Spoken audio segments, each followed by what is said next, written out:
नमस्कार दोस्तों। आज मैं आप लोगों को ई वेस्ट के बारे में कुछ कहना चाहता हूँ। ई वेस्ट जैसे कि हम सबको मालूम है, हम इलेक्ट्रॉनिक वेस्ट या इलेक्ट्रिकल वेस्ट को कहते हैं। जैसे हमारा मोबाइल या लैपटॉप जब पुराना हो जाए तो ये वेस्ट में कन्वर्ट हो जाता है। या कोई इलेक्ट्रिकल सामान हो गए, जैसे आपका प्रेस अगर खराब हो गया या वॉशिंग मशीन खराब हो गए, तो जब ये इलेक्ट्रिक या इलेक्ट्रॉनिक चीजें जब वेस्ट में कन्वर्ट हो जाती हैं तो इनको हम ई वेस्ट कहते हैं।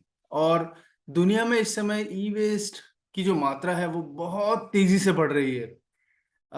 इसमें एक प्रमुख कारण ये भी है क्योंकि कंपनियां आजकल जो सामान होती है, जो प्रोडक्ट्स होती हैं, उनकी जो लाइफ होती है, जो उसको उसको उन्होंने काफी हद तक कम कर दिया है। जैसे हम सभी को मालूम है कि पहले हम लोग कोई भी इलेक्ट्रिक या इलेक्ट्रॉनिक सामान यूज करते थे तो वो काफी लंबे समय तक टिकता था। आज के दिन में वो कंपेरेटिवली काफी कम समय हम यूज कर सकते हैं, जिसके कारण से हमें तुरंत इनको बदलना पड़ता है। 3-4 साल 5 साल में हमें इनको बदलना पड़ता है। लेकिन मैं जिस चीज के बारे में आपको बताना चाहता हूँ वो एक दूसरे चीज से जुड़ा हुआ है, ई वेस्ट से ही, बट दूसरे एस्पेक्ट से। वो ये है कि ई वेस्ट जब ये रिसाइकलिंग होता है, ई वेस्ट के अंदर एक बहुत ही महंगा एक एक चीज मिलती है, वो है सोना। जी हाँ, आप लोग सुनकर हैरान रह जाएंगे कि नॉर्मली में हम जानते हैं कि सोना खनिज या खदानों से मिलता है पृथ्वी के अंदर से।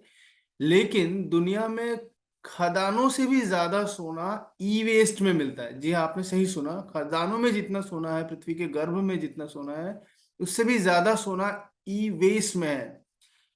और इसका एक असर इन ज्यादातर गरीब देशों जैसे भारत और अफ्रीका जैसे देशों में ई वेस्ट का जो इलीगल मार्केट है, या जो हम कह सकते हैं अन अन अनरेगुलेटेड, जो जिस पे गवर्नमेंट का कोई कंट्रोल नहीं है, ऐसे मार्केट बहुत बड़े बड़े स्केल में पनप रहे हैं। आ, इस इसका नतीजा ये हो रहा है कि लोगों का शोषण हो रहा है। बहुत कम पैसों में लोग इसमें काम कर रहे हैं, इन इन ई वेस्ट के मार्केट्स में। उनके हेल्थ पे इफेक्ट पड़ रहा है, उनके भविष्य पे इफेक्ट पड़ रहा है, उनके बच्चों के जो पढ़ाई लिखाई में इफेक्ट पड़ रहा है। तो ये चीज जो है आपस में एक एक दूसरे से बहुत इंट्रिकेटली लिंक्ड है ना। तो इस विषय में एक एक उपाय जो सुझाया जाता है वो है सर्कुलर इकोनॉमी की बात अक्सर कही जाती है। Circular economy